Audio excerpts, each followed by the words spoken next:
Alright guys, TacticalRab back again today. Hope you're all doing well and enjoying your day so far. The dominoes are starting to fall into place here in Rostermania. FaZe apparently have their fourth player. The buyout has been paid. Everything is confirmed. 2 or 3 names are in consideration for who that player might well be. We shall dive into the subliners as well. Further rumours about what their roster might be. Plenty to dive into today. Very much enjoyed your thoughts in the comment section below. Hit the like button if you enjoy. Subscribe if you are new as always. I'd greatly appreciate it. Not far off 85k now. You guys have been killing it lately. Let's keep on going. Firstly, Doug's life is a movie, man. This is honestly the craziest thing. If this is true, this is absolutely absurd. So Shorty and Doug, of course, teammates in the challenger side on the Boston Academy this past season. Of course, that's Shorty, long-time player, as with Doug, of course. Sean and I celebrating finding out that we're literally cousins. Can't make this up, not trolling, he says. Replying that apparently his great-great-grandpa and, well, both of their great-great-grandpas are the same person, which is honestly, like, how is that even possible? I have no idea. Like, Doug is just built different, I swear. But, I mean, yeah, this guy, if Cobb was around back in the day, this guy would have for sure been absolutely cracked. But yeah, that was a crazy thing to start out the video with. But let's go on to Rostermania because, look, Zero, he's back in the UK, got some business to attend to, whatever that might be, probably re-signing some sort of deal because he did confirm that he wasn't actually on a 1+1 this season. He just signed a 1-year deal, which London could not extend, which is kind of a nice negotiating agreement from Zero, really, because they can just sign 1-year deals, but the kind of standard is a 1+1 where the org gets the decision as to whether they extend you or not, which of course, you know, if the player doesn't get a say in that, right? Whereas in Zero's case, he just signed a 1-year deal where if he was to get an offer from another team, he could go and take it. Now, I believe Zero probably will stay here. The rumor has it that maybe Paul X is coming into this team, maybe in place of Gismo. Of course, that the SMGs are kind of unknown because, yes, Nastie is there and is pretty damn good, but Afro is more than likely gone now to the Minnesota Rocker is the present rumor. So kind of unclear what London are going to plan to do going forwards. Of course, there are names like Harry out there, even though he's not really going to fit the SMG position. Also, Wardy, Beans, we'll look at them later today. Because I'd be surprised if London doesn't at least consider the services of some of these guys. So there is a lot of European talent they could tap into, but probably they'll build around Zero once again, I would imagine. This also to mention, so some more general manager mania going on because Novus confirms yesterday as do Seattle Surge that, well, he's making his departure from the organization. Of course, Novus, well, definitely involved in building the roster they had that had so much success in somewhat of a surprising way this season. Former analyst for the Paris Legion, then he went to Thieves, then he went to the Seattle Surge. So look, I'm sure people will speculate where his next destination might indeed be, but Seattle are going to need a new GM going into next season as well. So there's probably coach mania happening as well. To my understanding, some of these coaches that you might think would stay with particular teams are potentially going to be on the market switching things around. So after roster mania finishes, or maybe during, there's going to be coach mania happening as well. So definitely stay tuned for that one because that's going to be a very interesting set of storylines as well with guys like Parasite and the like also looking for opportunities.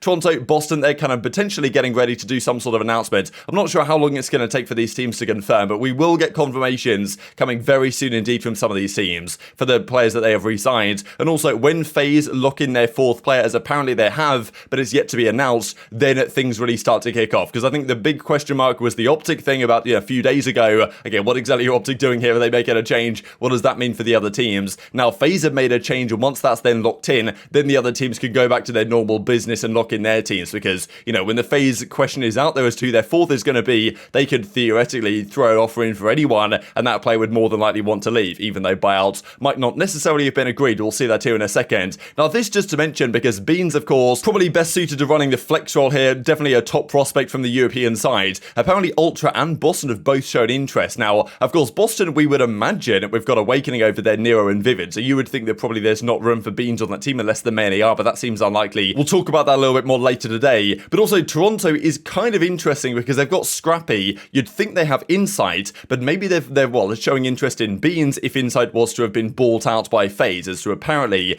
is, one of the present rumors. This I thought was kind of funny here from Arcitys, who actually changed his bio or his aBeZy to, look, he's got some sort of purple vibes going on here, that's all I'll say. And it's taken, of course, all the FaZe stuff out of here. I'm not sure his YouTube channel took the FaZe stuff out of, but yeah, the purple thing in the aBeZy makes me think, okay, yeah, probably Los Angeles Guerrillas is a realistic possibility there. But yeah, play the GM Atlanta FaZe, he says. So, wonder what he would exactly do. And this also from Simp, life is funny sometimes, I can't lie. So who knows what this means or what this is even referring to. But my understanding is FaZe did not exactly get the player that they wanted, as in their first pick. I guess their first pick would have been Shotzzy. I think that's the guy they were reaching out to maybe first. And then I think they were also trying to talk to Pred, but I guess Seattle denied the buyout right. That's what we talked about last night, that some of the players that they really wanted ended up getting denied by the organization because they were under contract. The organization could say, say, no, we're not, we're not selling you that player unless you give us a stupid amount, and therefore, FaZe kept shopping around until they found a player potentially at a reasonable buyout that is still one that they actually wanted. So the Insight situation is kind of interesting to me. Just the idea that they were looking at Insight is interesting in the first place, because the rumor had it really that Cell, okay, maybe he wanted to be the main AR, maybe they want to bring in a new flex player, put Simp to the flex, bring in another SMG. That was a possibility. Looking for Insight shows that really what they're looking for is probably a better search and destroy player, someone that doesn't necessarily have to do a crazy amount of slaying in the respawns, because the rest of the guys can do that, but maybe increase the comms to a certain extent or whatever. Maybe they just didn't think they were getting enough action out of Arcitys this past season, and therefore they've moved him on. So Insight was a consideration.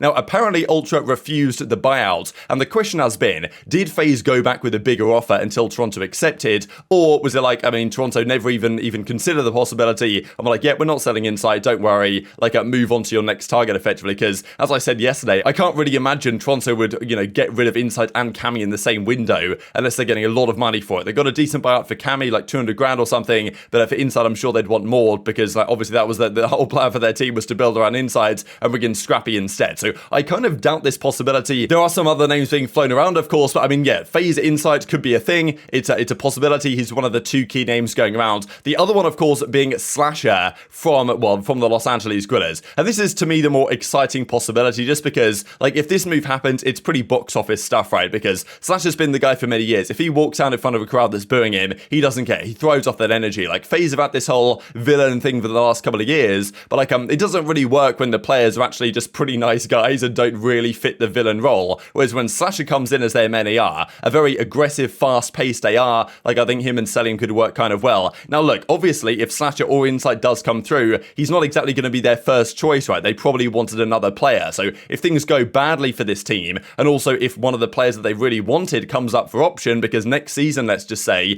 Pred on Seattle Surge, his contract will be at an end, at which point he would be a free agent to go to FaZe if they wanted. So Slasher might well know that in the long run, his spot on this team might not be, it's far from guaranteed, but he might get a good season with him if he was to join. And there's many questions whether this would even work, whether this is actually a good idea anyway, but definitely he seems to be one of the key targets. Probably he is the favorite as it presently stands to get this spot here at Atlanta FaZe. Kind of crazy stuff, to be honest. And even Zuma mentioned on stream, I'll share a couple of clips for you guys here in a second, one of which where he talks about the fact that FaZe have their fourth player locked in. The buyout has been confirmed. I think, probably low six-figure buyout, something along those lines from Los Angeles Grillers to get a Slasher on the team. Probably Toronto didn't want to sell it, so they went to Slasher and said, maybe that's the option that they go for, because obviously Los Angeles Grillers getting Arcitys, they were kind of keen to sell. So yeah, interesting one for FaZe. If they did have to go for Slasher and effectively settle for a player that isn't necessarily their number one target, that does create an interesting dynamic internally, especially because then I guess it's Cellium back to the flex and the team kind of with the roles that they previously were in, which I think makes sense not to put Simp to the flex and do something else like that, because I think that's kind of risky. But at the same time, there were Hydra is a free agent. They could have probably got Hydra if they wanted him, but I guess they decided against it. So definitely an interesting one, to be honest. But Slasher is presently the favorite to get this spot. And as I say, there's always questions about Slasher. How good is he as a teammate? Could things go badly wrong within that team? Either way, it would be an exciting prospect. Either the team becomes really good again and the villain persona and the villain storyline reigns supreme with Slasher now on the team, or they're not as good as their expectations. I don't think this team can ever possibly be bad given the players that they have, but maybe they get more seconds again or something, and then all of a sudden their frustrations began to grow internally and things go badly wrong quite early on. So definitely if this does indeed happen, and that's the thing, Slasher hasn't tweeted for about 6 weeks at this point, so this guy must have something up his sleeve. That's all I'm gonna say. There are some other options as well. So we talked about Slasher, we've talked about Insight. The other kind of backup option could be a guy like Priester and Gunless as well. Obviously those two guys, Priester and Gunless, are unrestricted free agents. If they wanted to get Priester or Gunless, I'm pretty sure they could get Priester or Gunless. That might make sense in a more flex position, Cellium as the main AR, but still in terms of pure firepower, and also Gunless the last couple of seasons, yes, he's had his kind of illnesses and stuff this past season, which obviously was really unfortunate for him, but he's been a bit of a liability at times the last couple of seasons in terms of the consistency of his individual performance. I'm not really sure FaZe would give that a go, but Priester, Gunless are options with no buyout, that they could go and acquire, and they probably could get guaranteed if they wanted them. But I'm guessing Los Angeles Grillers would agree to a buyout of Slasher, especially because the money that Los Angeles Grillers just gave FaZe to get Arcitys off the team could be a sensible trade. There was all this talk we never see trades in COD. If that trade goes down, that had probably been one of the most unpredictable trades that I've no one came into the offseason thinking that would be a trade if it does indeed happen. But there are of course some other options still here on the table. Now, as I was kind of of mentioning Gunners here. Now, one thing also that New York subliners, they also need a flex player. Wanted to share a clip here and also mention the other one earlier from when he talked about the FaZe situation. But yeah, Zuma's talking about what the New York subliners roster is going to be. He believes Skies, Hydra, Kismet is the team of 3, plus 1 a relatively unpredictable player. I'm waiting on FaZe. I'm pretty confident. I know who FaZe is picking up. I'm pretty confident of it. Don't know if a lot of people see it coming. We'll see if they end up. I think Soap said they were gonna leak it today. Soap said they were gonna say today. Bro, there's a lot going down behind the scenes, especially with Florida. My latest on Florida is that they don't even know what they're doing yet. They're looking at a lot of players. They're looking at a lot of players right now. But from my understanding, New York is done.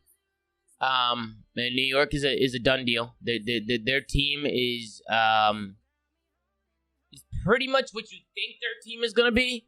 You guys might not expect this one person. There's one person on the team that you guys might not expect, but you know how we talked about the Skies and Hydra duo? I mean, I'm pretty sure that's like a done thing. I'm not really too sure what they're doing with Paul, but I'm pretty sure they're gonna keep Kismet in that lineup. So I'm pretty sure it's gonna be Skies, his Hydra Kiz, like you all know. And it's that fourth player who I think you guys might not know. I mean, you guys know him, but I'm saying you guys might not know who they're picking up. Personally, I think the team is all right.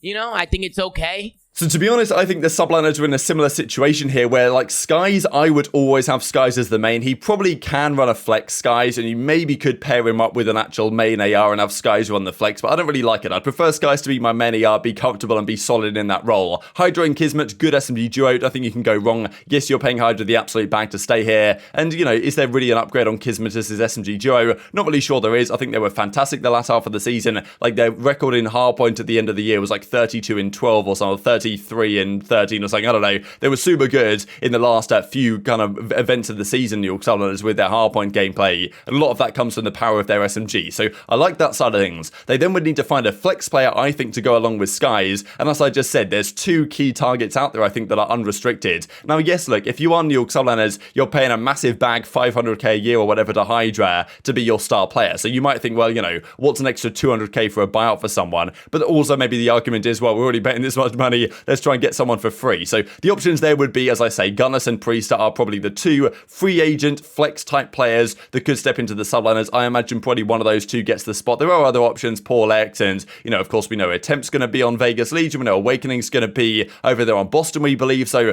probably these are the 2 options out there to consider. Definitely intrigued to your thoughts in the comment section below. The other part of this is the Florida Mutineers question, right? What exactly did they do? They tweeted this out yesterday. You're like, ready? This is TJHaLy, right? Effectively confirming they're building around Dave next season, as we kind of knew they were anyway. But definitely an interesting one, because Zuma seemed to have no idea what they were doing, and probably Mutineers have no idea what they're doing either. They're seemingly doing a Paris Legion from previous seasons. My understanding is that Paris, Las Vegas as that they are now, Las Vegas Legion, I believe, going into next season, they have a much better idea of what they're doing with their roster than Florida Mutineers do. So maybe Mutineers are going to do the Paris strat from the last couple of seasons. But yeah, what do you build around TJHaLy? They're going to need some SMGs. They're probably going to have to go to the Challenger side, you know, maybe an Exceed. Like, I think he was linked to this team a little bit ago as well. So there are some players out there they could go and try and target. But yeah, building around TJHaLy maybe is the plan. I think Standy could be an option as well. Of course, he's not going to go back to Minnesota Rocker. It does indeed seem. This also Vickle from Singularity. So he was on, of course, the Ultra NA Academy team last season. But technically, they were part of Singularity as an organization. So apparently, he's getting interest from Ultra and also the Mutineers. So probably Mutineers, Vickle makes sense if Ultra have their eyes set on maybe Hicksy and CleanX. But then again, maybe minus Hicksy plus Vickle is an option as well. It's a bit of an interesting one.